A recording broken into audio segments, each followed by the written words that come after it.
Hey tout le monde! Dans cette vidéo, je vais vous raconter l'histoire de TT 1348, que nous appellerons Amandine. Pour donner un peu le contexte, Amandine explique qu'elle a pris beaucoup de temps avant de digérer tout ce qui s'était passé.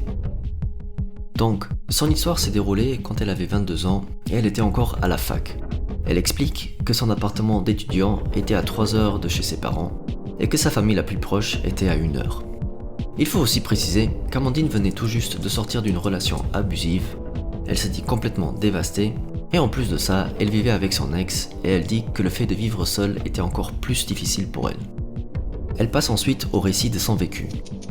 Pour se changer un peu les idées, Amandine et ses amis étaient allés voir un jeu de hockey. C'était un vendredi soir, et donc le groupe de potes n'a pas trop fait attention à la consommation d'alcool. Une fois le match fini, ils ont décidé de poursuivre leur soirée dans un casino pas trop loin. Mais non pas pour jouer, mais pour boire encore 1 ou 2 verres.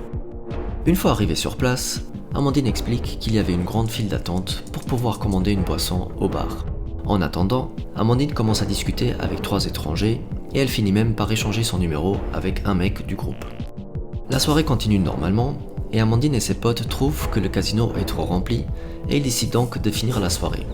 Chacun part dans son côté, sauf qu'Amandine, étant, je le rappelle, fortement alcoolisée, au lieu de rentrer chez elle, elle décide d'écrire au mec avec lequel elle avait parlé au casino.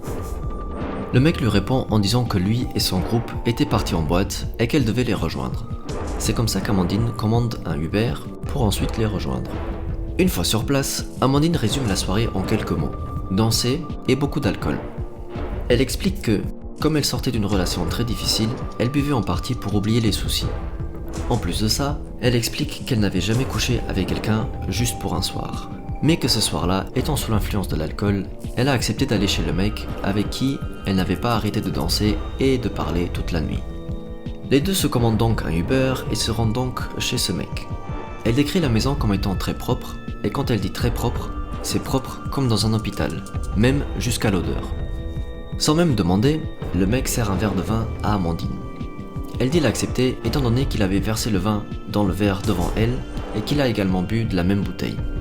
Elle dit que ce sera le dernier souvenir qu'elle aura de la soirée. Amandine se réveille dans une chambre avec le bruit d'une douche. Elle prend un peu de temps à comprendre où elle était, avec qui elle était, etc. Elle commence à paniquer lorsqu'elle remarque qu'elle n'avait plus aucun habit, sauf son soutien-gorge. Immédiatement, elle commence à chercher ses affaires. En espérant pouvoir partir sans que le mec le remarque, elle se dépêche de sortir de la chambre, et c'est là qu'Amandine voit quelque chose qui lui donne cette impression d'être frappée par la foudre jusqu'à la colonne vertébrale.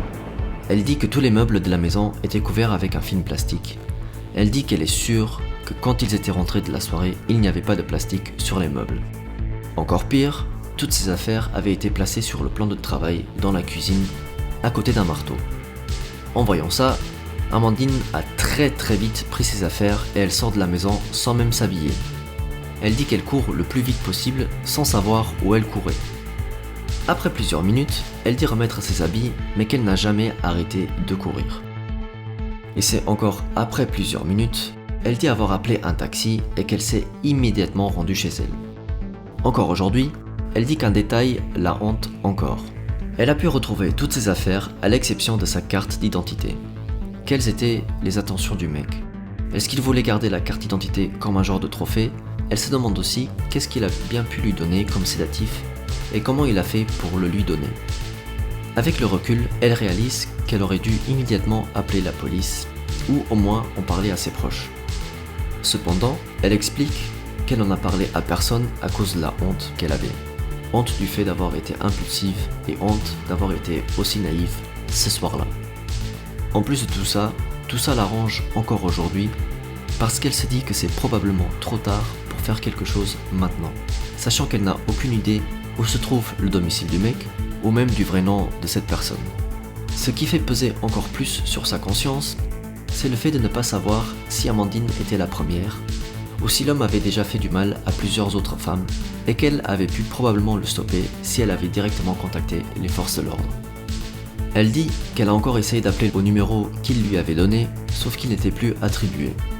En tout cas, même si je ne le souhaite à personne, si jamais vous vous trouvez dans une situation similaire, n'hésitez jamais, mais vraiment jamais à informer la police.